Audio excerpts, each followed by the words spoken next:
ವೀಕ್ಷಕರೇ, ಕನ್ನಡ ಮಾತೃಭೂಮಿ ವಾರ್ತೆಗಳಿಗೆ ಸ್ವಾಗತ. ನಾನು ಸಂತೋಷಿ ಸರ್ಜೋಳ್ಕರ್. ಮೊದಲಿಗೆ ಹೆಡ್ಲೈನ್ಸ್.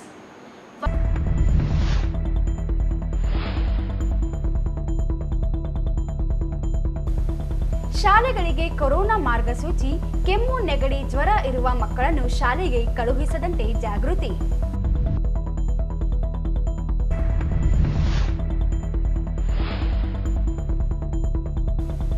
ವಸತಿ ಶಿಕ್ಷಣ ಸಂಸ್ಥೆಗಳಿಗೆ ನಿರ್ದೇಶನಾಲಯ ಪ್ರಾರಂಭಿಸಲು ಆಗ್ರಹಿಸಿ ನೌಕರರಿಂದ ಅನಿರ್ದಿಷ್ಟ ಧರಣಿ ಪ್ರಾರಂಭ.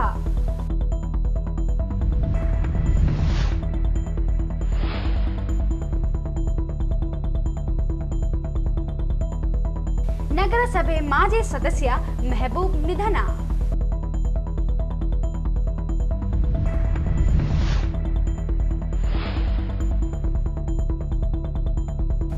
ಆರ್ಟ್ ಆಫ್ ಲಿವಿಂಗ್ ಸಂಸ್ಥೆಯ ಯೋಗ ತರಬೇತಿ ಶಿಬಿರದ ಮುಕ್ತಾಯ ಸಮಾರಂಭ.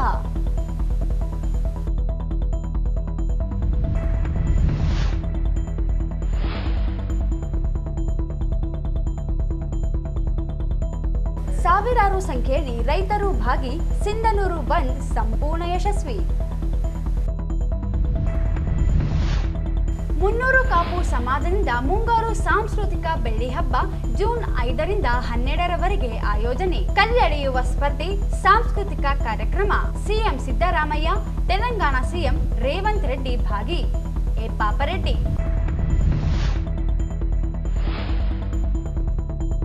ಚಲನಚಿತ್ರ ನಟ ಕಮಲ್ ಹಾಸನ್ ಭಾವಚಿತ್ರಕ್ಕೆ ಉಗಿದು ಪ್ರತಿಭಟನೆ. ಕ್ಷಮೆ ಕೇಳಲು ಆಗ್ರಹ.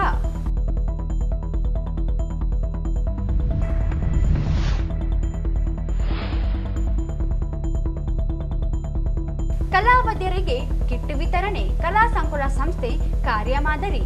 ಡಾಕ್ಟರ್ ಶರಣಬಸವ ಪಾಟೀಲ್. ವಾರ್ತೆಗಳ ವಿವರ. ರಾಜ್ಯದಲ್ಲಿ ಕೊರೋನಾ ಸೋಂಕು ಮತ್ತೆ ಹೆಚ್ಚಾಗುತ್ತಿರುವ ಹಿನ್ನೆಲೆಯಲ್ಲಿ ಶಾಲಾ ಶಿಕ್ಷಣ ಇಲಾಖೆ ಹೊಸ ಮಾರ್ಗಸೂಚಿಗಳನ್ನು ಹೊರಡಿಸಿದ್ದು, ಶಾಲಾ ಮಕ್ಕಳು ಹಾಗೂ ಸಿಬ್ಬಂದಿಯ ಸುರಕ್ಷತೆಗೆ ಕ್ರಮ ಕೈಗೊಳ್ಳುವಂತೆ ಸರ್ಕಾರ ಸೂಚನೆ ನೀಡಿದ ಹಿನ್ನೆಲೆಯಲ್ಲಿ ಶಾಲೆಗಳಲ್ಲಿ ಮಕ್ಕಳಿಗೆ ಕೆಮ್ಮು, ನೆಗಡಿ ಮತ್ತು ಜ್ವರ ಕಂಡು ಬಂದಲ್ಲಿ ಶಾಲೆಯ ಶಿಕ್ಷಕರು ತಪಾಸಣೆ ಮಾಡಿಸಿ ಪೋಷಕರಿಗೆ ಮಾಹಿತಿ ನೀಡುತ್ತಿದ್ದಾರೆ. ಬೇಸಿಗೆ ರಜೆಯ ನಂತರ ಇದೀಗ ರಾಜ್ಯದಲ್ಲಿ ಶಾಲೆಗಳು ಪುನರಾರಂಭಗೊಂಡಿದ್ದು, ಕೋವಿಡ್ ಹೆಚ್ಚಾಗುತ್ತಿರುವ ಹಿನ್ನೆಲೆಯಲ್ಲಿ ಆರೋಗ್ಯ ಇಲಾಖೆಯು ಶಾಲಾ ಶಿಕ್ಷಣ ಇಲಾಖೆಗೆ ಶಾಲೆಗಳಿಗೆ ಕೋವಿಡ್ ಮಾರ್ಗಸೂಚಿಯನ್ನು ಬಿಡುಗಡೆ ಮಾಡಿದೆ. ಕೊರೋನಾ ಸೋಂಕಿನ ಹರಡುವಿಕೆಯನ್ನು ತಡೆಯಲು ಜಿಲ್ಲೆಯ ಎಲ್ಲ ಸರ್ಕಾರಿ ಅನುದಾನಿತ ಹಾಗೂ ಖಾಸಗಿ ಶಾಲೆಗಳಲ್ಲಿ ಮಾರ್ಗಸೂಚಿಗಳನ್ನು ಕಟ್ಟುನಿಟ್ಟಾಗಿ ಅನುಸರಿಸುವಂತೆ ಶಾಲಾ ಶಿಕ್ಷಣ ಮತ್ತು ಸಾಕ್ಷರತಾ ಇಲಾಖೆಗೆ ಶಾಲಾ ಶಿಕ್ಷಣ ಇಲಾಖೆಯ ಆಯುಕ್ತರು ಆದೇಶ ಹೊರಡಿಸಿದ್ದಾರೆ. ಶಾಲೆಗಳ ಆಡಳಿತ ಮಂಡಳಿಗಳು ಮತ್ತು ಶಿಕ್ಷಕರು ಈ ಆದೇಶವನ್ನು ತಕ್ಷಣದಿಂದ ಅನುಸರಿಸಲು ಸಾರ್ವಜನಿಕ ಶಿಕ್ಷಣ ಇಲಾಖೆಯ ಜಿಲ್ಲೆಯ ಎಲ್ಲ ಕ್ಷೇತ್ರ ಶಿಕ್ಷಣ ಅಧಿಕಾರಿಗಳಿಗೆ ಮಾಹಿತಿ ನೀಡಿದ್ದು, ಇಂದಿನಿಂದ ಶಾಲೆಗಳಲ್ಲಿ ಮಕ್ಕಳಿಗೆ ತಪಾಸಣೆ ಮಾಡಲು ಸೂಚನೆ ನೀಡಲಾಗಿದೆ. ಮಕ್ಕಳಲ್ಲಿ ಜ್ವರ, ಕೆಮ್ಮು, ನೆಗಡಿ, ಕೊರೋನಾ ಸಂಬಂಧಿತ ಯಾವುದೇ ಲಕ್ಷಣಗಳು ಕಾಣಿಸಿಕೊಂಡರೆ ಪಾಲಕರಿಗೆ ಮಾಹಿತಿ ನೀಡಿ ಚಿಕಿತ್ಸೆ ಕೊಡಿಸಲು ಸೂಚಿಸಿದ ಹಿನ್ನೆಲೆಯಲ್ಲಿ ಶಾಲೆಗಳಲ್ಲಿ ಶಿಕ್ಷಕರು ಜ್ವರ, ಕೆಮ್ಮು ಮತ್ತು ನೆಗಡಿ ಜ್ವರ ಕಾಣಿಸಿಕೊಂಡ ಮಕ್ಕಳನ್ನು ಗುರುತಿಸಿ ಪೋಷಕರಿಗೆ ಸಲಹೆ ನೀಡಬೇಕಾಗಿದೆ. ಕೆಮ್ಮು, ನೆಗಡಿ, ಜ್ವರ ಇರುವಂತಹ ಮಕ್ಕಳು ಪೂರ್ಣ ಗುಣಮುಖರಾದ ನಂತರವೇ ಶಾಲೆಗೆ ಕಳುಹಿಸಿ ಕೊಡಲು ಪೋಷಕರಿಗೆ ಮಾಹಿತಿ ನೀಡುತ್ತಿದ್ದು, ಶಾಲೆಗಳಲ್ಲಿ ಸಿಬ್ಬಂದಿ ಮತ್ತು ಶಿಕ್ಷಕರಿಗೆ ಈ ಕುರಿತು ಸೂಕ್ತ ಜಾಗೃತಿ ನೀಡಲಾಗುತ್ತಿದೆ. ಶಿಕ್ಷಕರು ಸಿಬ್ಬಂದಿಗಳಿಗೆ ಜ್ವರ, ಕೆಮ್ಮು, ನೆಗಡಿ ಕಾಣಿಸಿಕೊಂಡರೆ ಅವರಿಗೂ ಕೂಡ ವೈದ್ಯಕೀಯ ಸಲಹೆಯೊಂದಿಗೆ ವಿಶ್ರಾಂತಿ ನೀಡಬೇಕು. ಸೋಂಕಿನ ಲಕ್ಷಣಗಳಿದ್ದರೂ ಶಾಲೆಗೆ ಬರುವುದನ್ನು ಸಂಪೂರ್ಣವಾಗಿ ನಿಷೇಧಿಸಲಾಗಿದೆ.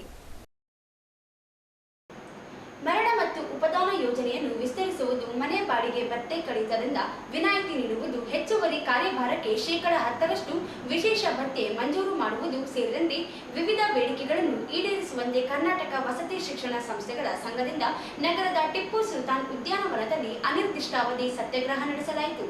ರಾಜ್ಯದಲ್ಲಿರುವ ಎಲ್ಲ ವಸತಿ ಶಾಲೆಗಳನ್ನು ಒಂದೇ ಸೂರಿನಡಿ ತರುವ ಉದ್ದೇಶದಿಂದ ಮತ್ತು ಏಕರೂಪದ ಆಡಳಿತ ನಿರ್ವಹಣೆ ಮಾಡಲು ಕರ್ನಾಟಕ ವಸತಿ ಶಿಕ್ಷಣ ಸಂಸ್ಥೆಗಳ ಸಂಘವನ್ನು 1999ರಲ್ಲಿ ಸ್ಥಾಪಿಸಲಾಗಿದ್ದು, ಅದರಂತೆ ಎಲ್ಲ ವಸತಿ ಶಾಲೆಗಳ ನಿರ್ವಹಣೆಯನ್ನು ಈ ಸಂಘಕ್ಕೆ ವಹಿಸಲಾಗಿತ್ತು.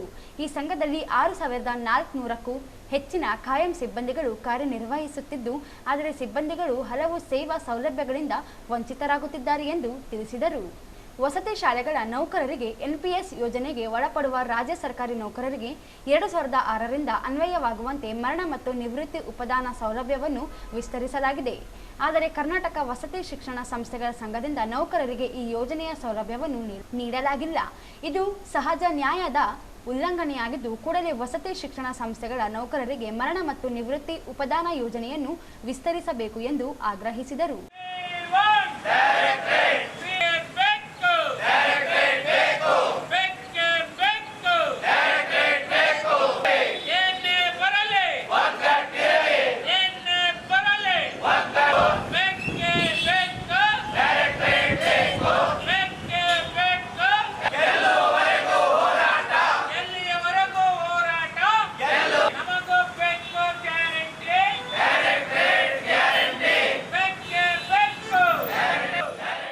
ಕ್ರೈಸ್ಟ್ ಖಾಯಂ ಬೋಧಕರು ಬೋಧಕೇತರ ವಸತಿ ಶಿಕ್ಷಣ ಸಂಸ್ಥೆಗಳ ಆವರಣದಲ್ಲಿರುವ ಗೃಹಗಳಲ್ಲಿ ವಾಸವಿರಬೇಕೆಂದು ನಿರ್ದೇಶಿಸಲಾಗಿದೆ.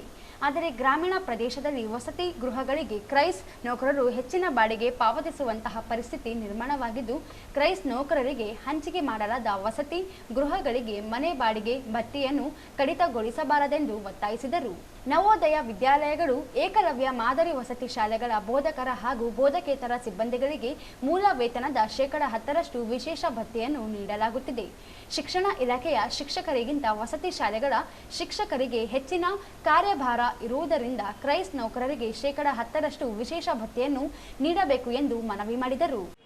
ನಮ್ಮ ಸಮಾಜ ಕಲ್ಯಾಣ ಇಲಾಖೆಯ ವ್ಯಾಪ್ತಿಯಲ್ಲಿ ಬರತಕ್ಕಂಥ ಕ್ರೈಸ್ಟ್ ವಸತಿ ಶಿಕ್ಷಣ ಸಂಸ್ಥೆಗಳ ಸಂಘದ ಅಡಿಯಲ್ಲಿ 826 ವಸತಿ ಶಾಲೆಗಳಲ್ಲಿ ಕಾಯಂ ನೌಕರರಾಗಿ 6800 ಸಿಬ್ಬಂದಿ ವರ್ಗದವರು ನಾವು ಏನಪ್ಪ ಅಂದರೆ ಕೆಲಸ ಮಾಡ್ತಾ ಇದ್ದೀವಿ.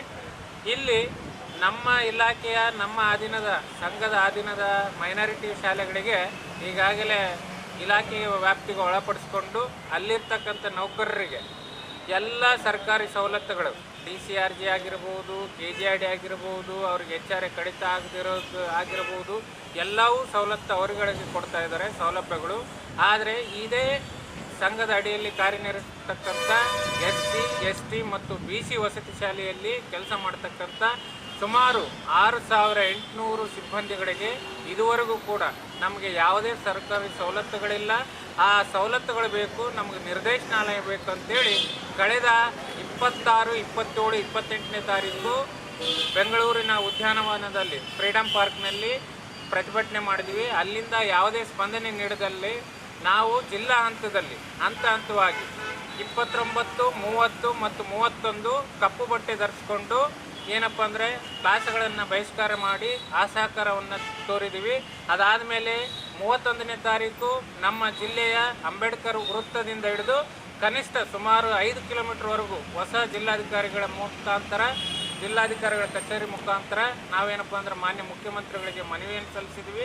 ಈಗ 2ನೇ ತಾರೀಕಿನಿಂದ ನಮ್ಮ ಟಿಪ್ಪು ಸುಲ್ತಾನ್ ಗಾರ್ಡನ್ನಲ್ಲಿ ಅನಿರ್ದಿಷ್ಟಾವಧಿ ನಮ್ಮ ಬೇಡಿಕೆಗಳು ಈಡೇರುವವರೆಗೂ ನಾವು ಎಲ್ಲರೂ ಅನಿರ್ದಿಷ್ಟ ಅವಧಿವರೆಗೂ ಕೂಡ ನಾವು ಮುಷ್ಕರವನ್ನು ಮುಂದುವರಿಸ್ತೀವಿ ಅಂತೇಳಿ ನಮ್ಮ ರಾಜ್ಯ ಸಂಘಟನೆ. ಈ ಸಂದರ್ಭದಲ್ಲಿ ಸಂಘದ ಪ್ರಮುಖರಾದ ಶ್ರೀಶೈಲ ನಾಯಕ್, ರುದ್ರೇಶ್, ಸಾಬಗೌಡ, ರಾಧಾಕೃಷ್ಣ, ಈರಣ್ಣ, ಸಂಗಮೇಶ್ ಕೊಳ್ಳಿ, ಅಂಜನಾ, ವೀರೇಶ್, ಯಮನೂರಪ್ಪ ಗಲಗಿನ್, ಕವಿತಾ, ವೀಣಾ ಸೇರಿದಂತೆ ಇತರರು ಇದ್ದರು. ಹಿಂಗಾರು ಮತ್ತು ಮುಂಗಾರು ಹಂಗಾಮಿನಲ್ಲಿ ಬೆಳೆದ ಜೋಳ ಈಗಾಗಲೇ ರೈತರು ಕನಿಷ್ಠ ಬೆಂಬಲ ಬೆಲೆ ಯೋಜನೆಯಡಿ ನೋಂದಣಿ ಮಾಡಿಕೊಂಡಿದ್ದು, ಖರೀದಿಗೆ ಸರ್ಕಾರ ನಿರ್ಲಕ್ಷ್ಯ ಮಾಡುತ್ತಿರುವುದನ್ನು ಖಂಡಿಸಿ ಸೋಮವಾರ ರೈತಪರ ಸಂಘಟನೆಗಳು ಕರೆ ನೀಡಿದ್ದ ಸಿಂಧನೂರು ಬಂದ್ ಸಂಪೂರ್ಣ ಯಶಸ್ವಿಯಾಗಿದೆ. ಬಂದ್ ಹಿನ್ನೆಲೆಯಲ್ಲಿ ರೈತಪರ ಸಂಘಟನೆಗಳ ಕಾರ್ಯಕರ್ತರು, ರೈತರು ಬೆಳಗ್ಗೆಯಿಂದಲೇ ನಗರದಲ್ಲಿ ಬೈಕ್ ಮೂಲಕ ಬಂದ್ಗೆ ಸಹಕರಿಸುವಂತೆ ಮನವಿ ಮಾಡಿದರು.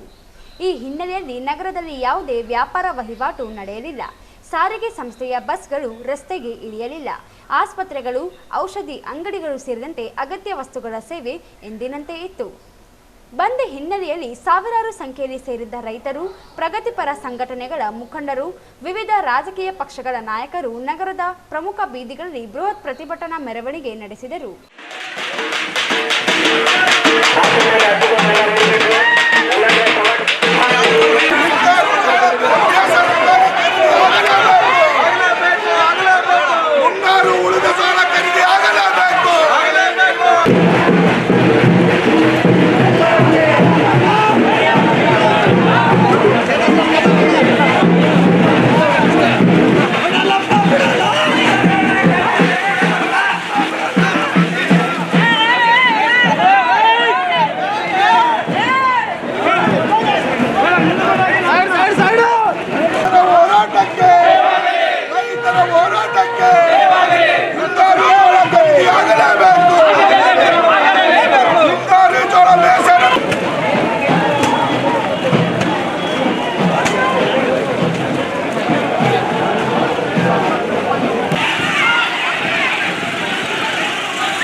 ಜೋಳ ಖರೀದಿಗೆ ಮುಂದಾಗದ ಕೇಂದ್ರ ಮತ್ತು ರಾಜ್ಯ ಸರ್ಕಾರದ ವಿರುದ್ಧ ರೈತರು ಧಿಕ್ಕಾರದ ಘೋಷಣೆಗಳನ್ನು ಕೂಗಿದರು.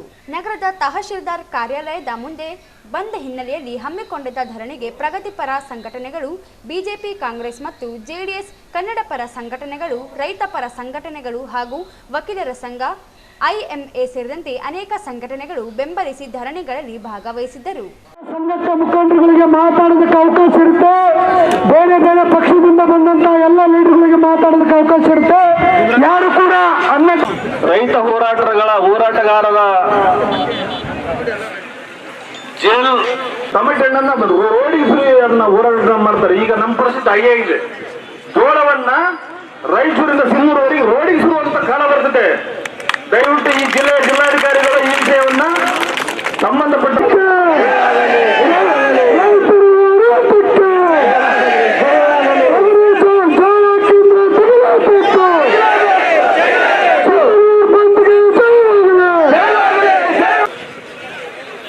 ಈ ಒಂದು ರೈತರ ಹೋರಾಟಕ್ಕೆ ನಾವು ಸಂಪೂರ್ಣ ಬೆಂಬಲವನ್ನ ಕೊಡ್ತಾ ಇದ್ದೀವಿ. ಯಾವುದೇ ಒಬ್ಬ ನಾಗರಿಕ ಸಮಾಜದಲ್ಲಿ ಬದುಕಬೇಕಾದ್ರೆ ಅವನ ರೈತರ ಈ ಒಂದು ರೈತರ ಹೋರಾಟಕ್ಕೆ ಕೇಂದ್ರ ಜೋಳ ಕೇಂದ್ರ ತೆಗೆಯಬೇಕು, ಜೋಳ ಕಾರ್ಮಿಕರನ್ನು ತೆಗೆದ ಸರ್ಕಾರಕ್ಕೆ ಬಂದು ಹೋರಾಟಕ್ಕೆ, ಅನ್ನದಾತರ ಹೋರಾಟಕ್ಕೆ ಬಂದು ಹೋರಾಟಕ್ಕೆ ಜೋಳ ಕಾರ್ಮಿಕ ಕೇಂದ್ರ ತೆಗೆಯಬೇಕು. ಈ ದೇಶದಲ್ಲಿ ಎಲ್ಲ ಆಳುವ ಮತ್ತು ವಿರೋಧ ಪಕ್ಷಗಳ ವಿರುದ್ಧ ಸಾಕಷ್ಟು ಬೆಳೆಗಳನ್ನು ನಿಮಗೆ ಸಪ್ಲೈ ಮಾಡದೇ ಇದ್ರೆ ನಿಮಗೆ ತಿನ್ನೋದು ಕೂಡರಲ್ಲ. ನಿಮ್ಮ ಮಕ್ಕಳು ಮೊಮ್ಮಕ್ಕಳು ಬೆಳ್ಳಿನಲ್ಲಿ ಕುತ್ಕೊಂಡು ಅವರೇ ಹೋಗಿ ಒಕ್ಕಲ್ತನ ಮಾಡಲ್ಲ. ರೈತ ಪರ ಸಂಘಟನೆಗಳು ಕರೆ ನೀಡಿದ್ದ ಸಿಂಧನೂರು ಬಂದ್ ಹಿನ್ನೆಲೆಯಲ್ಲಿ ನಗರಾದ್ಯಂತ ಬಿಗಿ ಪೊಲೀಸ್ ಬಂದೋಬಸ್ತ್ ಮಾಡಲಾಗಿತ್ತು.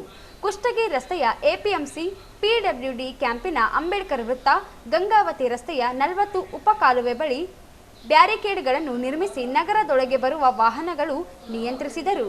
ಬಂದ್ ಹಿನ್ನೆಲೆಯಲ್ಲಿ ವಿವಿಧೆಡೆ ತೆರಳುವ ಪ್ರಯಾಣಿಕರು ಪರದಾಡುವಂತಾಯಿತು. ಸಿಂಧನೂರು ಘಟಕದ ಬಸ್ಗಳು ಡಿಪೋದಲ್ಲಿ ಬಿಡಾರ ಹೂಡಿದ್ದವು. ಇನ್ನು ಬೇರೆ ಬೇರೆ ಊರುಗಳಿಂದ ಬಂದ ಬಸ್ಗಳನ್ನು, ದೊಡ್ಡ ವಾಹನಗಳನ್ನು ನಗರದಾಚೆಗೆ ತಡೆ ಹಿಡಿಯಲಾಗಿತ್ತು. ಕೆಲವು ವಾಹನಗಳು ಪುನಃ ತಾವು ಬಂದ ಕಡೆಗೆ ಹೊರಟು ಹೋದವು. ಈ ಸಂದರ್ಭದಲ್ಲಿ ರಾಜಕೀಯ ಪಕ್ಷಗಳ ಮುಖಂಡರು, ವಿವಿಧ ಸಂಘಟನೆಗಳ ಮುಖಂಡರು, ಅಂಗಡಿ ಮುಗ್ಗಟ್ಟುಗಳ ಮಾಲೀಕರು, ಸಾವಿರಾರು ಸಂಖ್ಯೆಯಲ್ಲಿ ರೈತರು ಭಾಗವಹಿಸಿದ್ದರು. ಯೋಗ ಅಂದರೆ ಶಾರೀರಿಕವಾಗಿ, ಮಾನಸಿಕವಾಗಿ ಒಂದು ಕಡೆ ಕೂಡಿಸುವುದಾಗಿದೆ.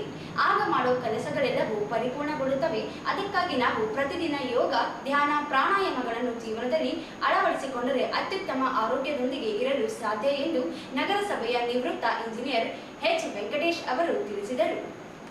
ಅವರಿಂದು ಮಧುರಾ ನಗರ ಹಾಗೂ ಕೃಷ್ಣದೇವರಾಯ ಕಾಲೋನಿಯ ಶ್ರೀ ಬಿಲ್ವ ಮಂದಿರದ ಆವರಣದಲ್ಲಿ ಆರ್ಟ್ ಆಫ್ ಲಿವಿಂಗ್ ಸಂಸ್ಥೆ ವತಿಯಿಂದ ಹಮ್ಮಿಕೊಂಡ ಉಚಿತ ಯೋಗ ಶಿಬಿರದ ಸಮಾರೋಪ ಸಮಾರಂಭದಲ್ಲಿ ಯೋಗ ತರಬೇತಿ ಶಿಬಿರಾರ್ಥಿಯಾಗಿ ಹಾಗೂ ಯೋಗ ಶಿಬಿರದ ವ್ಯವಸ್ಥಾಪಕರಾಗಿ ಭಾಗವಹಿಸಿ ತಮ್ಮ ಅನುಭವ ಹಂಚಿಕೊಳ್ಳುತ್ತಾ ಮಾತನಾಡುತ್ತಾ, ನಾನು ಪ್ರತಿದಿನ ಬೆಳಗ್ಗೆ ವಾಕಿಂಗ್ ಮಾಡಿ ಬಂದಾಗ ಶರೀರ ಚೈತನ್ಯವಾಗಿರುತ್ತಿತ್ತು, ಸಂಜೆವರೆಗೆ ಶರೀರದ ಶಕ್ತಿ ಕುಂಠಿತಗೊಳ್ಳುತ್ತಿತ್ತು. ಆದರೆ ಆರ್ಟ್ ಆಫ್ ಲಿವಿಂಗ್ ಸಂಸ್ಥೆ ವತಿಯಿಂದ ಶ್ರೀ ಮಲ್ಲಿಕಾರ್ಜುನ ಸ್ವಾಮಿ ಯೋಗ ಶಿಕ್ಷಕರ ಮಾರ್ಗದರ್ಶನದಲ್ಲಿ ಯೋಗ ತರಬೇತಿ ಪಡೆದ ನಂತರ 24 ಗಂಟೆಗಳ ಕಾಲ ಶರೀರ ಚೈತನ್ಯದೊಂದಿಗೆ ಇರುತ್ತದೆ.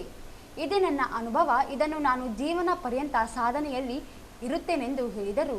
ಇದರ ಸದುಪಯೋಗ ಸರ್ವರು ಪಡೆದು ಆರೋಗ್ಯ ಪ್ರಪಂಚವನ್ನು ಸೃಷ್ಟಿಸೋಣ ಎಂದು ಹೇಳಿದರು. ನಾನು ನಗರಸಭೆಯಲ್ಲಿ ಸೇವೆ ಮಾಡೋ ಕಾಲಕ್ಕೆ ಬೆಳಗ್ಗೆ 6 ಆಗಲಿ 5 ಆಗಲಿ 5ರಿಂದ ರಾತ್ರಿ 9 ನಮಗೆ ಯಾವುದೇ ಒಂದು ಸಮಯದ ಒಂದು ಇದ್ದಿಲ್ಲ. ದಿನವಿಡೀ ಓಡಾಡೋದು, ಟೆನ್ಷನು ಎಲ್ಲ ಇರ್ತಿದ್ವು. ಅದರ ಮಧ್ಯೆ ನಾನು ವಾಕಿಂಗ್ ಅಂತೇಳಿ, ಎಕ್ಸರ್ಸೈಸ್ ಅಂತೇಳಿ ಮಾಡ್ತಾ ಇದ್ದೆ. ನಂತರ ಇತ್ತೀಚೆಗೆ ನಾನು ನಿವೃತ್ತಿ ಆದ ನಂತರ ಇಲ್ಲೇ ಬಿಲ್ವ ಮಂದಿರ ಮುಂದೆ ಗಾರ್ಡನ್ನಲ್ಲಿ ವಾರ್ಮ್ ಅಪ್ ಮಾಡೋದು, ಎಕ್ಸರ್ಸೈಸ್ ಮಾಡೋದು ಒಂದು 45 ಮಿನಿಟ್ಸ್ ಮಾಡ್ತಾ ಇದ್ದೆ. ಗುರುಗಳು ಒಂದು ಸಲ ಆಕಸ್ಮಿಕವಾಗಿ ಇಲ್ಲಿ ಬಿಲ್ವ ಮಂದಿರಕ್ಕೆ ಬಂದು ಯೋಗ ಶಿಬಿರದ ಬಗ್ಗೆ ಹೇಳಿದ ಕೂಡ ನನಗೆ ತುಂಬ ಸಂತೋಷವಾಯಿತು. ಆಯ್ತು ಗುರುಗಳೇ, ಎಲ್ಲರಿಗೂ ತಿಳಿಸೋಣ, ಎಲ್ಲರೂ ಮಾಡೋಣ ಅಂದ್ಕೊಳ್ಳಿ. ಮುಖ್ಯವಾಗಿ ನಮ್ಮ ಬೂದಪ್ಪ ಅವರಿಗೆ ಇವರಿಗೆಲ್ಲರಿಗೂ ಹೇಳಿದ್ರು. ಅವರು ಆಗಿಂದಾಗಲೇ ಒಂದು ಮೀಟಿಂಗ್ ಕರೆದು ಮೀಟಿಂಗಲ್ಲಿ ಡಿಸೈಡ್ ಮಾಡಿ ನಾವು ಯೋಗ ಶಿಬಿರ ಪ್ರಾರಂಭ ಮಾಡಿದ್ವಿ. ಫಸ್ಟ್ ಮೊದಲನೇ ಇದು ಸಂತಸದ ಶಿಬಿರ, ಯೋಗ ಶಿಬಿರ ಅಂತೇಳಿ ಮಾಡಿದ್ವಿ ಒಂದು ವಾರ.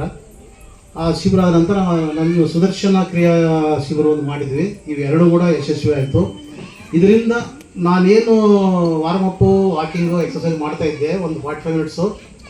ಅಷ್ಟು ಮಾಡಿದ್ರೂ ಒಂಥರ ದೇಹಕ್ಕೇನು ಅಷ್ಟೇನು ಉಪಯೋಗ ಅಲ್ಲ ಅನ್ನಿಸ್ತದೆ ನನ್ನ ಭಾವನೆ. ನಾನು ಯಾವಾಗ ಒಂದು 15 ದಿನ ಇಲ್ಲಿ ಶಿಬಿರದಲ್ಲಿ ಪಾಲ್ಗೊಂಡು ಗುರುಗಳ ಮಾರ್ಗದರ್ಶನದಲ್ಲಿ ನಾನು ಏನು ಯೋಗ ಮಾಡಿದಲ್ಲ, ಇದರಿಂದ ಒಂದು ವಾರದಲ್ಲಿನೇ ನನ್ನ ದೇಹದಲ್ಲಿ ಬದಲಾವಣೆ ಆಗಿ ನನಗೊಂದು ಈ ಶಿಬಿರದಿಂದ ಒಂದು ಉಪಯುಕ್ತವಾಗಿದೆ ಅಂತೇಳಿ ನನಗಾಯ್ತು. ನನ್ನ ಆರೋಗ್ಯಕ್ಕೆ ಒಂದು ಉತ್ತಮವಾಗಿ ಆಗಿದೆ. ಇದೇ ರೀತಿ ಇನ್ನೂ ನನ್ನ ಜೊತೆ ಇರುವ ಶಿಬಿರಾರ್ಥಿಗಳಿಗೂ ಸಹ ಅವರವರ ಅನಿಸಿಕೆಗಳನ್ನು ತಮ್ಮಲ್ಲಿ ಪ್ರಶಸ್ತಪಡಿಸ್ತಾರೆ.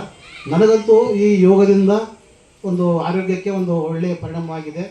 ಇದೇ ರೀತಿ ನಂತರ ಇನ್ನೋರ್ವ ಮುಖ್ಯ ಅತಿಥಿಗಳಾಗಿ ಆಗಮಿಸಿದ ಸಂಗೀತ ಶಿಕ್ಷಕರು ವೆಂಕಟೇಶ್ವರ ಸಂಗೀತ ಪಾಠಶಾಲೆಯ ಮುಖ್ಯಸ್ಥರಾದ ಶ್ರೀಮತಿ ಸತ್ಯವತಿ ದೇಶಪಾಂಡೆ ಅವರು ಮಾತನಾಡುತ್ತಾ, ಸರ್ವ ರೋಗಕ್ಕೆ ಯೋಗ ಸಹಕಾರಿಯಾದರೆ ಸಂಗೀತವೂ ಸಹ ಮಾನಸಿಕ ನೆಮ್ಮದಿ ನೀಡಲು ಸಹಕಾರಿಯಾಗುತ್ತದೆ. ಪ್ರತಿಯೊಬ್ಬರು ದಿನಕ್ಕೆ 2 ಗಂಟೆಗಳ ಕಾಲ ಸಂಗೀತವನ್ನು ಆಲಿಸಿದರೂ ಅಥವಾ ಹೇಗೆ ಬರುತ್ತೆ ಹಾಗೆ ಹಾಡಿದರೂ ಶರೀರಕ್ಕೆ ಆರೋಗ್ಯಕರ ಉತ್ತಮ ಫಲ ಪ್ರಾಪ್ತಿಯಾಗುತ್ತದೆಂದು ಹೇಳಿದರು. ಹಾಡುವುದರಿಂದ ಮತ್ತು ಕೇಳುವುದರಿಂದ ನಮ್ಮ ಶರೀರದಲ್ಲಿ ಚೈತನ್ಯ ಉತ್ಪತ್ತಿಯಾಗುತ್ತದೆ.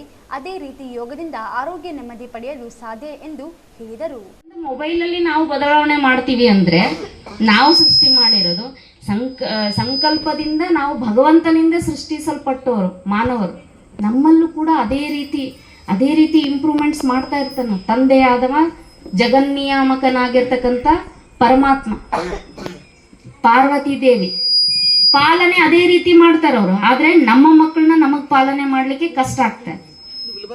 ಸೊ ಅದನ್ನ ಅಲ್ಲಿ ಇರೋ ಕೊರತೆಯನ್ನು ನಾವು ಯಾವ ರೀತಿ ಮ್ಯಾನೇಜ್ ಮಾಡಬೇಕು ಅಂತ ಮೈ ಚೈಲ್ಡ್ ಅನ್ನೋ ಕೋರ್ಸಲ್ಲಿ ಅಡ್ವಾನ್ಸ್ ಬೇಸಿಕ್ 2 ಇದೆ.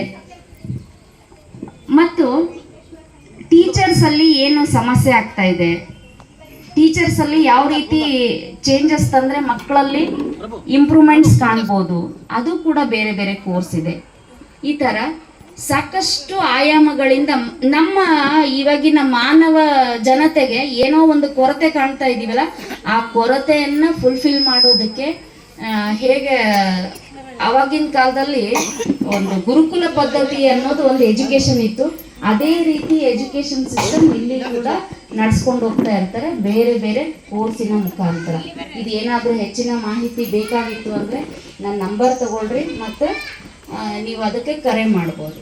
ಎಲ್ಲದಕ್ಕಿಂತ ಮುಖ್ಯ ಅಂದರೆ ನಮ್ಮ ಉಸಿರಾಟ ಪ್ರಕ್ರಿಯೆ ನಾವು ಎಷ್ಟು ಕಾನ್ಸಂಟ್ರೇಟ್ ಮಾಡ್ತೀವಿ, ಎಷ್ಟು ಫೋಕಸ್ ಮಾಡ್ತೀವಿ, ಅಷ್ಟು ನಮ್ಮ ಜೀವನದಲ್ಲಿ ನಮ್ಮ ಜೀವಿತಾವಧಿಯಲ್ಲಿ ಆಂತರ್ಯ ಆರೋಗ್ಯ ಮತ್ತು ಬಾಹ್ಯ ಆರೋಗ್ಯವನ್ನು ಕಾಪಾಡ್ಕೊಳ್ಳಿಕ್ಕೆ ಸಾಧ್ಯ.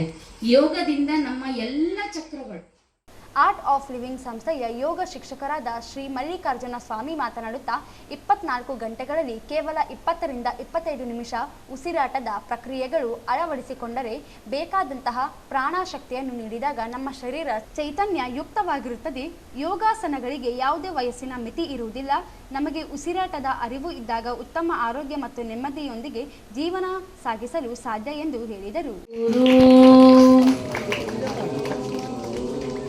ಗುರು ನಮೋ ನಮಃ.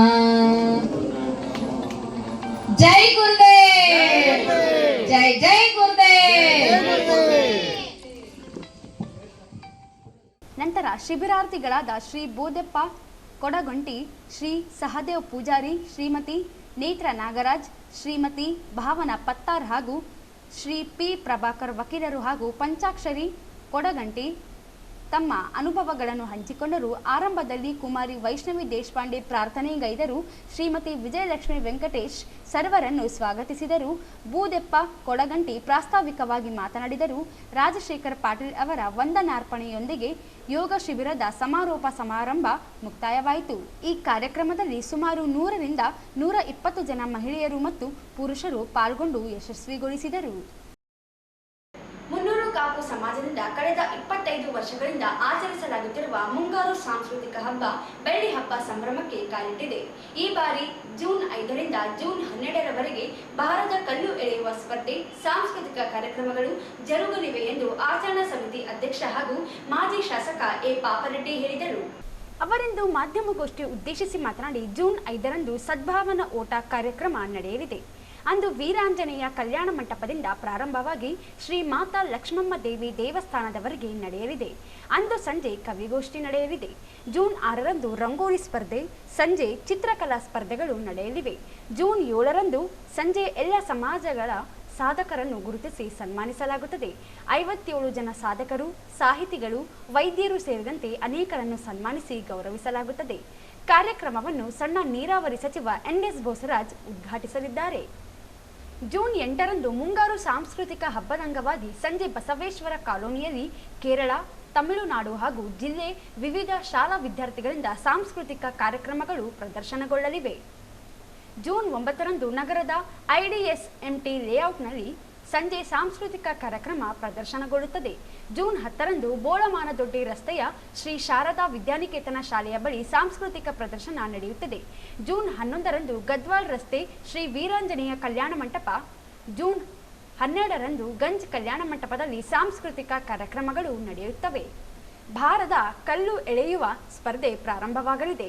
APMC ಆವರಣದಲ್ಲಿ 1.5 ಟನ್ ಭಾರದ ಕಲ್ಲೆಳೆಯುವ ಸ್ಪರ್ಧೆಯಲ್ಲಿ ಪ್ರಥಮ ಬಹುಮಾನ ಪಡೆಯುವ ಎತ್ತುಗಳ ಜೋಡಿಗೆ 75,000 ರೂಪಾಯಿ, ದ್ವಿತೀಯ ಬಹುಮಾನ 55,000 ರೂಪಾಯಿ, ತೃತೀಯ ಬಹುಮಾನ 45,000 ರೂಪಾಯಿ, ನಾಲ್ಕನೇ ಬಹುಮಾನ 35,000 ರೂಪಾಯಿ, ಐದನೇ ಬಹುಮಾನ 30,000 ರೂಪಾಯಿ, ಆರನೇ ಬಹುಮಾನ 15,000 ರೂಪಾಯಿ, ಏಳನೇ ಬಹುಮಾನ 10,000 ರೂಪಾಯಿ ನಗದು ಬಹುಮಾನ ನೀಡಲಾಗುತ್ತದೆ.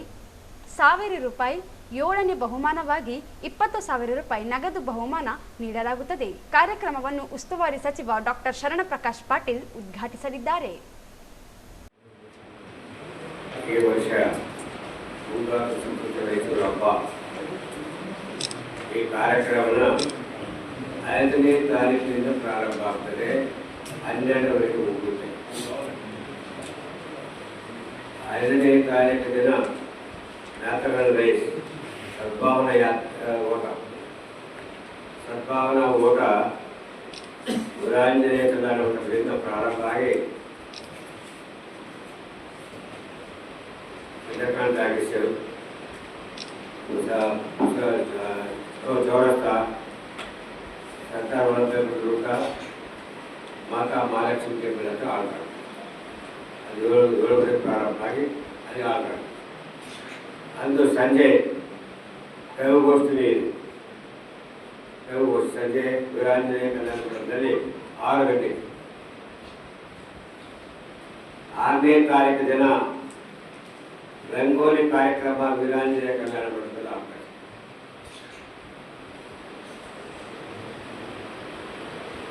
ಸಾಯಂಕಾಲ ಚಿತ್ರಕಲಾ ಪ್ರದರ್ಶನ, ಚಿತ್ರಕಲಾ ಪ್ರಚಾರ. 7ನೇ ತಾರೀಕು ದಿನ ಸಂಜೆ ಎಲ್ಲ ಸಮಾಜದಲ್ಲಿದ್ದಂಥ ಬಂಧುಗಳಿಗೆ, ಒಳ್ಳೆಯ ಕೆಲಸ ಮಾಡಿದಂಥ ಸಮಾಜದ ಕಾರ್ಯಕ್ರಮ ಮಾಡಿದಂಥ ಬಂಧುಗಳಿಗೆ ಸನ್ಮಾನ ಕಾರ್ಯಕ್ರಮ ಇದೆ. 6 ಗಂಟೆಗೆ ಗಂಜು ಕಲ್ಯಾಣ ಮಂಟಪದಲ್ಲಿ ಆ ಒಂದು ಕಾರ್ಯಕ್ರಮನ ನಮ್ಮ ಮೈಸೂರು ಜಿಲ್ಲೆಯ ಮಂತ್ರಿ ಆದಂಥ ಎನ್.ಎಸ್. ಬೋಸರಾಜ್ ಅವರು ಉದ್ಘಾಟನೆ ಮಾಡ್ತಾರೆ. ಎಲ್ಲ ಸಮಾಜದ ಬಂಧುಗಳು 27 ಸಮಾಜದವರಿದ್ದಾರೆ. 27 ಜನ, 27 ಕುಲ ಜಾತಿಯ ಜನರಿಗೆ, 27 ಜಾತಿ ಜನರಿಗೆ ಆ ಸಮಾಜದಲ್ಲಿ ಕೆಲಸ ಮಾಡಿದಂಥ ಅವರ ಸಮಾಜದಲ್ಲಿ ಕೆಲಸ ಮಾಡಿದಂಥ ಜನರಿಗೆ ಸನ್ಮಾನ ಕಾರ್ಯಕ್ರಮ ಮಾಡ್ತಾರೆ. ಜೂನ್ 11ರಂದು 2 ಟನ್ ಭಾರದ ಕಲ್ಲೆಳೆಯುವ ಸ್ಪರ್ಧೆ ಅಖಿಲ ಭಾರತ ಮುಕ್ತವಾಗಿ ನಡೆಯಲಿದೆ. ಪ್ರಥಮ ಬಹುಮಾನವಾಗಿ 90,000 ರೂಪಾಯಿ, ದ್ವಿತೀಯ ಬಹುಮಾನವಾಗಿ 65,000 ರೂಪಾಯಿ, ತೃತೀಯ ಬಹುಮಾನವಾಗಿ 55,000 ರೂಪಾಯಿ, ನಾಲ್ಕನೇ ಬಹುಮಾನವಾಗಿ 45,000 ರೂಪಾಯಿ, ಐದನೇ ಬಹುಮಾನವಾಗಿ 40,000 ರೂಪಾಯಿ, ಆರನೇ ಬಹುಮಾನವಾಗಿ 30,000 1000 ರೂಪಾಯಿ. ಜೂನ್ 11ರಂದು ಶ್ರೀ ಕಾಶಿ ಜಗದ್ಗುರುಗಳು ಹಾಗೂ ಸುತ್ತೂರು ಶ್ರೀಗಳ ಭವ್ಯ ಮೆರವಣಿಗೆ ನಡೆಯಲಿದೆ. ವಿವಿಧ ಕಲಾ ತಂಡಗಳು ಭಾಗವಹಿಸಲಿವೆ. ಕಾರ್ಯಕ್ರಮವನ್ನು ಮುಖ್ಯಮಂತ್ರಿ ಸಿದ್ದರಾಮಯ್ಯ ಉದ್ಘಾಟಿಸಲಿದ್ದಾರೆ. ಅನೇಕ ಸಚಿವರುಗಳು, ಶಾಸಕರುಗಳು ಭಾಗವಹಿಸಲಿದ್ದಾರೆ. ಜೂನ್ 12ರಂದು 2.5 ಟನ್ ಭಾರದ ಕಲ್ಲು ಎಳೆಯುವ ಸ್ಪರ್ಧೆ ಅಂತಾರಾಜ್ಯಗಳ ಭಾಗವಹಿಸುವಿಕೆಯೊಂದಿಗೆ ಪ್ರಾರಂಭವಾಗುತ್ತದೆ. ಮೊದಲ ಬಹುಮಾನ 1 ಲಕ್ಷ ರೂಪಾಯಿ, ಎರಡನೇ ಬಹುಮಾನವಾಗಿ 75,000 ರೂಪಾಯಿ, ತೃತೀಯ ಬಹುಮಾನವಾಗಿ 65,000 ರೂಪಾಯಿ, ನಾಲ್ಕನೇ ಬಹುಮಾನವಾಗಿ 55,000 ರೂಪಾಯಿ, ಐದನೇ ಬಹುಮಾನವಾಗಿ 45,000 ರೂಪಾಯಿ, ಆರನೇ ಬಹುಮಾನವಾಗಿ 35,000 ರೂಪಾಯಿ, ಏಳನೇ ಬಹುಮಾನವಾಗಿ 20,000 ರೂಪಾಯಿ ನಗದು ಬಹುಮಾನ ನೀಡಲಾಗುತ್ತದೆ. ಕಾರ್ಯಕ್ರಮವನ್ನು ತೆಲಂಗಾಣ ಸಿಎಂ ರೇವಂತ್ ರೆಡ್ಡಿ ಉದ್ಘಾಟಿಸಲಿದ್ದಾರೆ. ಜೂನ್ 12ರಂದು ಮಧ್ಯಾಹ್ನ 2 ಗಂಟೆಗೆ ಶ್ರೀ ಲಕ್ಷ್ಮಮ್ಮ ದೇವಿ ದೇವಸ್ಥಾನ ಬಳಿ ಕೈಕಲ್ಲು ಎತ್ತುವ ಸ್ಪರ್ಧೆ, ಸಂಜೆ 5 ಗಂಟೆಗೆ ಕುಸ್ತಿ ಪಂದ್ಯಾವಳಿ ನಡೆಯುತ್ತದೆ. 8 ದಿನಗಳವರೆಗೆ ನಡೆಯುವ ಕಾರ್ಯಕ್ರಮದಲ್ಲಿ ಎಲ್ಲ ಸಮಾಜದವರು, ರೈತರು ಭಾಗವಹಿಸುವಂತೆ ಮನವಿ ಮಾಡಿದರು. ಸಮಾಜದ 35 ದಾನಿಗಳ ನೆರವಿನಿಂದ ಸರಿ ಸುಮಾರು 75 ಲಕ್ಷ ವೆಚ್ಚದಲ್ಲಿ ಕಾರ್ಯಕ್ರಮಗಳನ್ನು ನಡೆಸಲಾಗುತ್ತಿದೆ. ಎಪಿಎಂಸಿ 7.5 ಲಕ್ಷ ರೂಪಾಯಿ ಅನುದಾನ ಹೊರತುಪಡಿಸಿದರೆ ಬೇರೆ ಯಾವ ಅನುದಾನ ಪಡೆದಿಲ್ಲ. ಸಮಾಜದ ಜನರೇ 25 ವರ್ಷಗಳಿಂದ ಆರ್ಥಿಕ ನೆರವು ನೀಡುತ್ತಾ ಬಂದಿದ್ದಾರೆ. ಸರ್ಕಾರದಿಂದ ಆಚರಿಸಿದರೆ ಸಮಾಜ ಜನರಲ್ಲಿ ಸ್ಫೂರ್ತಿ ಮೂಡುವುದಿಲ್ಲ. ಸಮಾಜ ಜನರೇ ನೆರವು ನೀಡುತ್ತಿದ್ದಾರೆ ಎಂದರು. ಹಬ್ಬದ ಹಿನ್ನೆಲೆಯಲ್ಲಿ ನಗರದ 40 ವೃತ್ತಗಳಲ್ಲಿ ವಿದ್ಯುತ್ ದೀಪಗಳಿಂದ ಅಲಂಕಾರ ಮಾಡಲಾಗಿದೆ ಎಂದು ತಿಳಿಸಿದರು. ಈ ಸಂದರ್ಭದಲ್ಲಿ 300 ಕಾಪು ಸಮಾಜದ ಅಧ್ಯಕ್ಷ Bellam Narasareddy, V Krishnamurthy, G Basavaraja Reddy, N Srinivasa Reddy, Bangi Narasareddy, N Shekhar Reddy, Narva Srinivasa Reddy, U Govind Reddy, G Venkatareddy, G Narasareddy, B Thimmareddy, P Rajendra Reddy, P Mallesh, Mahendra Reddy ಸೇರಿದಂತೆ ಅನೇಕರು ಇದ್ದರು. ಕನ್ನಡ ಭಾಷೆ ಬಗ್ಗೆ ಹಗುರವಾಗಿ ಮಾತನಾಡಿದ ತಮಿಳು ನಟ ಕಮಲ್ ಹಾಸನ್ ಭಾವಚಿತ್ರಕ್ಕೆ ವೀಳ್ಯದೆಲೆ ಹಾಕಿಕೊಂಡು ಉಗುಳುವ ಮೂಲಕ ಕರ್ನಾಟಕ ರಕ್ಷಣಾ ವೇದಿಕೆ ಶಿವರಾಮೇಗೌಡ ಬಣದ ಕಾರ್ಯಕರ್ತರು ಆಕ್ರೋಶ ವ್ಯಕ್ತಪಡಿಸಿದರು. ನಗರದ ಪಂಡಿತ ಸಿದ್ದರಾಮ ಜಂಬಲದಿನ್ನಿ ರಂಗಮಂದಿರದ ಮುಂಭಾಗದಲ್ಲಿ ಕರವೇ ಶಿವರಾಮೇಗೌಡ ಬಣ ಕಾರ್ಯಕರ್ತರು ಪ್ರತಿಭಟನೆ ನಡೆಸಿ ನಟ ಕಮಲ್ ಹಾಸನ್ ವಿರುದ್ಧ ಘೋಷಣೆ ಹಾಕಿದರು. ತಮಿಳಿನಿಂದ ಕನ್ನಡ ಭಾಷೆ ಹುಟ್ಟಿದೆ ಎಂದು ಅವಮಾನಿಸಿದ ಕಮಲ್ ಹಾಸನ್ ಅವರ ಸಿನಿಮಾಗಳು ಪ್ರದರ್ಶನ ಮಾಡಬಾರದು ಎಂದು ಘೋಷಣೆ ಕೂಗಿದರು. ರಾಜ್ಯದಲ್ಲಿನ ಕನ್ನಡಿಗರಿಗೆ ಹಾಗೂ ಅಭಿಮಾನಿಗಳಿಗೆ ಕಮಲ್ ಹಾಸನ್ ನೋವುಂಟು ಮಾಡಿದ್ದು ಕ್ಷಮೆಯಾಚಿಸಬೇಕು ಎಂದು ಆಗ್ರಹಿಸಿದರು.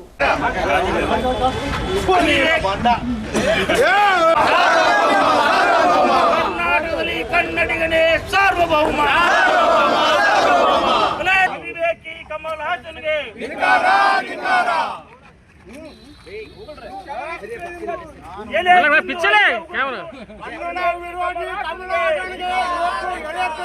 ಕಾರ್ಯಕ್ರಮ ಕರ್ನಾಟಕ ರಕ್ಷಣಾ ವೇದಿಕೆ ಶಿವರಾಮ ಬಣದಿಂದ ಮತ್ತು ಡಾಕ್ಟರ್ ರಾಜ್ಕುಮಾರ್ ಎಲ್ಲ ತಂದು ಊಟ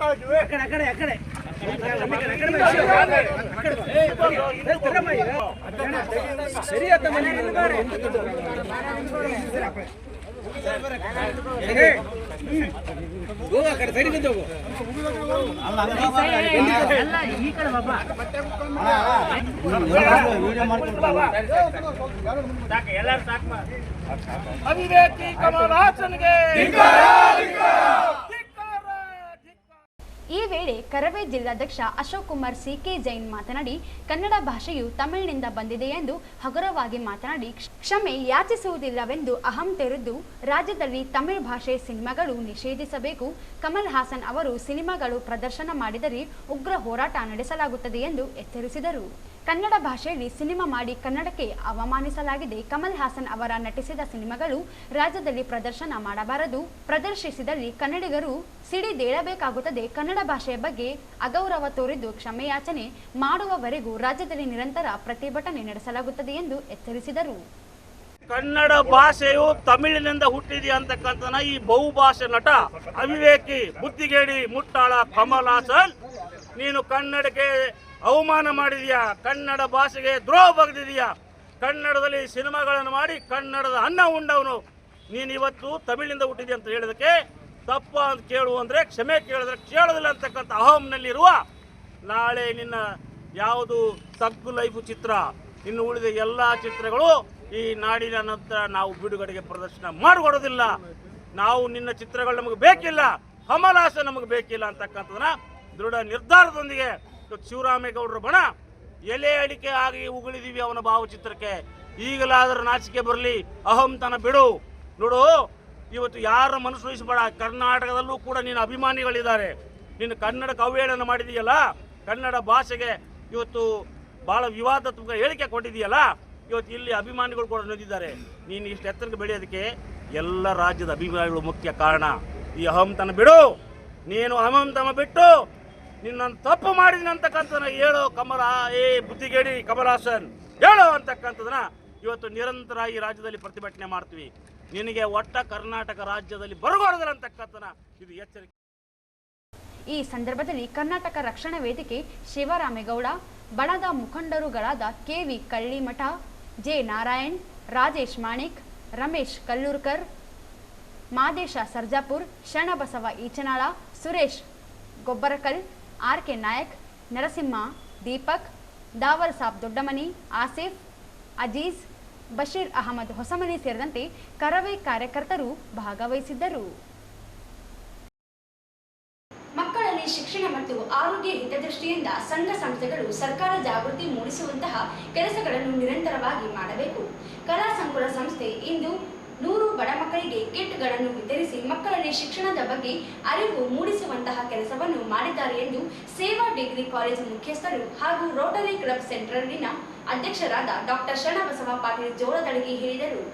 ಅವರು ಇಂದು ನಗರದ ರಂಗಮಂದಿರದಲ್ಲಿ ಕಲಾ ಸಂಕುಲ ಸಂಸ್ಥೆ ಹಮ್ಮಿಕೊಂಡಿದ್ದ ಮಕ್ಕಳ ನೃತ್ಯೋತ್ಸವ ಹಾಗೂ ಬಡ ಸ್ಲಂ ಚಿಂದಿ ಆಯುವ ಮಕ್ಕಳಿಗೆ ಆರೋಗ್ಯ ಮತ್ತು ಶಿಕ್ಷಣ ಜಾಗೃತಿ ಮೂಡಿಸುವ ಕಾರ್ಯಕ್ರಮ ಉದ್ಘಾಟನೆಯನ್ನು ನೆರವೇರಿಸಿ ಮಾತನಾಡಿ, ಶಿಕ್ಷಣದಲ್ಲಿ ನಮ್ಮ ಜಿಲ್ಲೆ ರಾಜ್ಯದಲ್ಲಿ ಅತಿ ಹಿಂದುಳಿದಿದೆ. ಈ ದೃಷ್ಟಿಯಿಂದ ಶಿಕ್ಷಣ ಮತ್ತು ಆರೋಗ್ಯದ ವಿಷಯದಲ್ಲಿ ಗಂಭೀರವಾಗಿ ಸರ್ಕಾರ ಮತ್ತು ಸಂಘ ಸಂಸ್ಥೆಗಳು ಕಾರ್ಯನಿರ್ವಹಿಸಬೇಕಿದೆ. ಪ್ರಾಥಮಿಕ ಹಂತದಲ್ಲಿ ಉತ್ತಮ ಶಿಕ್ಷಣ ನೀಡಬೇಕಾಗಿದೆ. ಬಡತನದಿಂದಲೂ ಮಕ್ಕಳು ಶಿಕ್ಷಣ ಕಲಿಯುವಲ್ಲಿ ಹಿಂದೇಟು ಹಾಕುವಂತ ಸ್ಥಿತಿ ನಿರ್ಮಾಣವಾಗಿದೆ ಎಂದರು.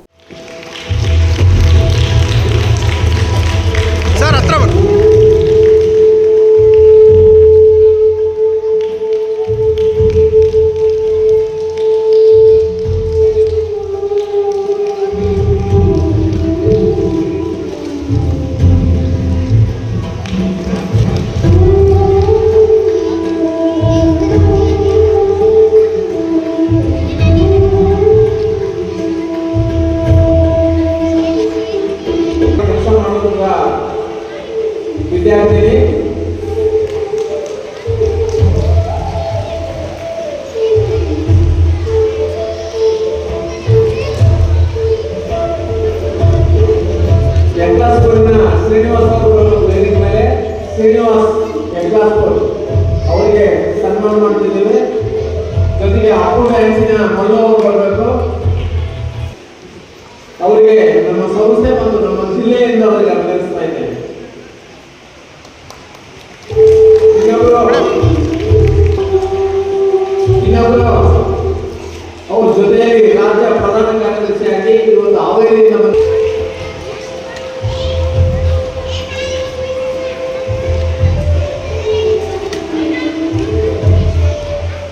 ಪ್ರತಿ ಮಕ್ಕಳಿಗೆ ಒಂದೊಂದು ಗಿಡಗಳನ್ನು ಅತಿಥಿಗಳನ್ನು ಕೊಡಲಿದ್ದಾರೆ. ದಯವಿಟ್ಟು ಅಮರಗೌಡವರು ಇಟ್ಟಿದ್ದೇವೆ. ಯಾಕಂದ್ರೆ ಮಕ್ಕಳು ಶಾಲೆಗೆ ಹೋಗಬೇಕು. ಸರ್ಕಾರಿ ಶಾಲೆಯಲ್ಲಿ ಓದುತ್ತಿರುವ ನಮ್ಮ ಪುಟಾಣಿಗಳು ಚಿಂತೆಯಾಗಿರುವಂತಹ ಮಕ್ಕಳು ಬಂದಿದ್ದಾರೆ. ಸರ್ಕಾರಿ ಶಾಲೆಯ ಮಕ್ಕಳು, ಇನ್ನು ಆತ್ಮೀಯ ಶಾಲೆಯ ಮಕ್ಕಳು ಮತ್ತು ಆಶಾಪೂರ್ವ ಎಕ್ಲಾಸ್ಪುರ್ ಶಾಲೆಯ ಮಕ್ಕಳು ದಯವಿಟ್ಟು ಕಾರ್ಯಕ್ರಮ ಮುಗಿದ ನಂತರ ಕೊಡ್ತೀವಿ. ಈಗ ಒಡವಟಿಗೆ 7 ಜನ ಮಕ್ಕಳು ಬಂದಿದ್ದಾರೆ. ಮಧ್ಯದಲ್ಲಿ ಒಡವಟಿ ಗ್ರಾಮದ ಮಕ್ಕಳಿಗೆ ಮಾತ್ರ ಕೊಡ್ತೀವಿ, ಪೇರೆಂಟ್ಸ್ ಇಲ್ಲ. ದಯವಿಟ್ಟು ಬಹಳ ಸಂತೋಷ ತರ್ತಕ್ಕಂಥ ಈ ಕಾರ್ಯಕ್ರಮ ಅಂತೇಳಿ ನಾನು ವೈಯಕ್ತಿಕವಾಗಿ ಭಾವಿಸ್ತೇನೆ. ಯಾಕಂತ ಹೇಳಿದ್ರೆ ಮಕ್ಕಳನ್ನು ಕುರಿತಾಗಿ ಮಕ್ಕಳಿಗಾಗಿ ವಿಶೇಷ ಕಾರ್ಯಕ್ರಮವನ್ನು ಹಮ್ಮಿಕೊಂಡು ಅದು ಏನು ಪ್ರತಿಭೆಗಳಿದ್ದಾವೆ ಆ ಮಕ್ಕಳನ್ನು ಪ್ರತಿಭೆಯನ್ನು ಗುರುತಿಸಿ ಒಂದು ಪ್ಲಾಟ್ಫಾರ್ಮನ್ನು ಮಾಡಿ, ವೇದಿಕೆಯನ್ನು ಮಾಡಿ ಆ ಕಲೆಯನ್ನು ಹೊರಗೆ ತರ್ತಕ್ಕಂಥ ಮತ್ತು ಮಕ್ಕಳಲ್ಲಿ ವಿಶೇಷವಾಗಿ ಧೈರ್ಯವನ್ನು, ಆತ್ಮಸ್ಥೈರ್ಯವನ್ನು ತುಂಬತಕ್ಕಂಥ ಒಂದು ಬಹುದೊಡ್ಡ ಕೆಲಸ ನಮ್ಮ ಮಾರುತಿ ಬಡಿಗೇರವರು ಮತ್ತು ದಂಪತಿಗಳು ಸುಮಾರು ವರ್ಷಗಳನ್ನು ಮಾಡ್ಕೊಂಡು ಬಂದಿರತಕ್ಕಂಥದ್ದು ಭಾಳ ಸಂತೋಷ ತರ್ತಕ್ಕಂಥದ್ದು. ಹಾಗಾಗಿ ಇವರಿಗೆ ವಿಶೇಷವಾಗಿ ಕಲಾ ಸಂಕುಲ ಮತ್ತು ದಂಪತಿಗಳಿಗೆ ಮತ್ತು ಈ ಕಲಾ ಸಂಕುಲದಲ್ಲಿರ್ತಕ್ಕಂಥ ಎಲ್ಲ ತಂಡದ ಸದಸ್ಯರಿಗೆ ನಾನು ಹೃತ್ಪೂರ್ವಕವಾದಂಥ ಅಭಿನಂದನೆಗಳನ್ನು ಸಲ್ಲಿಸಲಿಕ್ಕೆ ಬಯಸ್ತಾ ಇದ್ದೇನೆ. ನಾವು ಕಳೆದ ಒಂದು 2-3 ವರ್ಷದಿಂದ ಇದೇ ರಂಗಮಂದಿರದಲ್ಲಿ ಒಂದು ರಾಜ್ಯ ಮಟ್ಟದ ಕಾರ್ಯಕ್ರಮವನ್ನು ನಾವು ನೋಡಿದ್ವಿ. ಈ ಕಾರ್ಯಕ್ರಮದಲ್ಲಿ ಕೂಡ ನಾನು ವೈಯಕ್ತಿಕವಾಗಿ ಭಾಗವಹಿಸಿದ್ದೆ. ನೀವು ನೋಡಿ, ಈ ಶ್ರೀಮಂತ ಮಕ್ಕಳಾಗಿರ್ಬೋದು ಅಥವಾ ಸಮಾಜದಲ್ಲಿ ಒಂದು ದೊಡ್ಡ ಸ್ಥಾನದಲ್ಲಿರ್ತಕ್ಕಂಥ ಮಕ್ಕಳಿಗೆ ಅನೇಕ ಅವಕಾಶಗಳು ಸಿಗ್ತದೆ. ಆದರೆ ಸಮಾಜದಲ್ಲಿ ನಿರ್ಗತಿಗೆ ಒಳಗಪಟ್ಟಂಥ ಮಕ್ಕಳಾಗಿರ್ಬೋದು, ನಿರ್ಲಕ್ಷ್ಯಕ್ಕೆ ಒಳಗಾಗಿರ್ತಕ್ಕಂಥ ಮಕ್ಕಳಾಗಿರ್ಬೋದು, ನಾವು ನೋಡ್ತೇವೆ ಅನೇಕ ಸಂದರ್ಭದಲ್ಲಿ ತಂದೆ ತಾಯಿ ಒಬ್ಬರು ತಂದೆ ಇರ್ತಾರೆ, ತಾಯಿ ಇರಲ್ಲ, ಒಂಟಿ ಪೋಷಕರ ಮಕ್ಕಳಾಗಿರ್ಬೋದು, ಸ್ಲಮ್ ಏರಿಯಾದಲ್ಲಿರ್ತಕ್ಕಂಥ ಬೆಳೀತಕ್ಕಂಥ ಮಕ್ಕಳಾಗಿರ್ಬೋದು, ಅನೇಕ ಅವಕಾಶಗಳಿಗೆ ವಂಚಿತರಾಗಿರ್ತಕ್ಕಂಥದ್ದನ್ನು ನಾವು ನೋಡ್ತೇವೆ. ನಮ್ಮ ಪರಿಸರದ ಸುತ್ತಮುತ್ತಲೇ ನಾವು ನೋಡ್ತೇವೆ. ಈ ಅರ್ಧ ಮಕ್ಕಳನ್ನು ಗುರುತಿಸಿ ಆ ಮಕ್ಕಳಿಗೆ ಶಿಕ್ಷಣದ ಬಗ್ಗೆ ಮಾಹಿತಿಯನ್ನು ಕೊಡ್ತಕ್ಕಂಥ ಮತ್ತು ಆರೋಗ್ಯದ ಬಗ್ಗೆ ಸಮಾರಂಭದ ಅಧ್ಯಕ್ಷತೆಯನ್ನು ಕಲಾ ಸಂಕುಲ ಸಂಸ್ಥೆ ಅಧ್ಯಕ್ಷೆ ರೇಖಾ ಬಡಿಗೇರ್ ವಹಿಸಿದ್ದರು.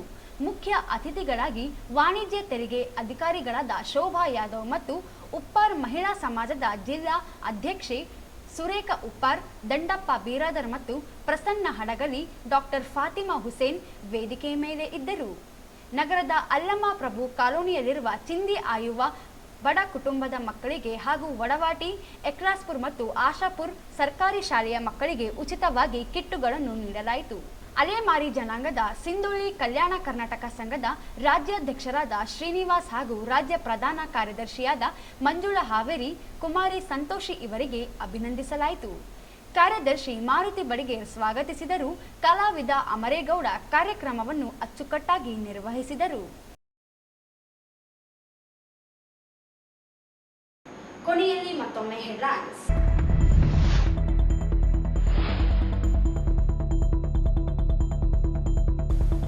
ಶಾಲೆಗಳಿಗೆ ಕೊರೋನಾ ಮಾರ್ಗಸೂಚಿ, ಕೆಮ್ಮು, ನೆಗಡಿ, ಜ್ವರ ಇರುವ ಮಕ್ಕಳನ್ನು ಶಾಲೆಗೆ ಕಳುಹಿಸದಂತೆ ಜಾಗೃತಿ.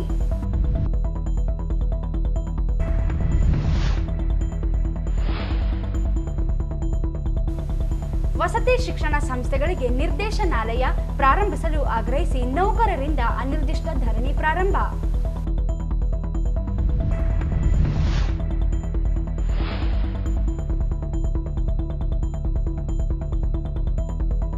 ನಗರಸಭೆ ಮಾಜಿ ಸದಸ್ಯ ಮೆಹಬೂಬ್ ನಿಧನ.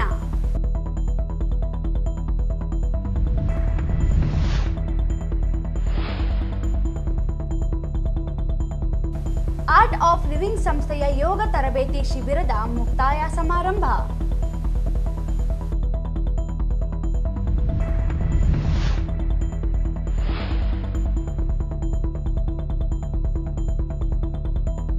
ಸಾವಿರಾರು ಸಂಖ್ಯೆಯಲ್ಲಿ ರೈತರು ಭಾಗಿ, ಸಿಂಧನೂರು ಬಂದ್ ಸಂಪೂರ್ಣ ಯಶಸ್ವಿ.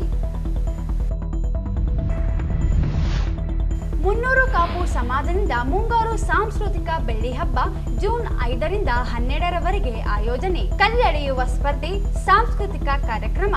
ಸಿಎಂ ಸಿದ್ದರಾಮಯ್ಯ, ತೆಲಂಗಾಣ ಸಿಎಂ ರೇವಂತ್ ರೆಡ್ಡಿ ಭಾಗಿ. ಎ ಪಾಪರೆಡ್ಡಿ.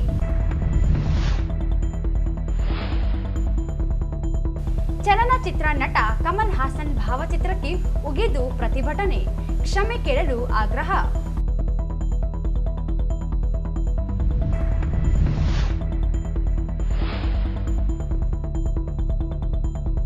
ಕಲಾವಿದರಿಗೆ ಕಿಟ್ ವಿತರಣೆ, ಕಲಾ ಸಂಕುಲ ಸಂಸ್ಥೆ ಕಾರ್ಯಮಾದರಿ.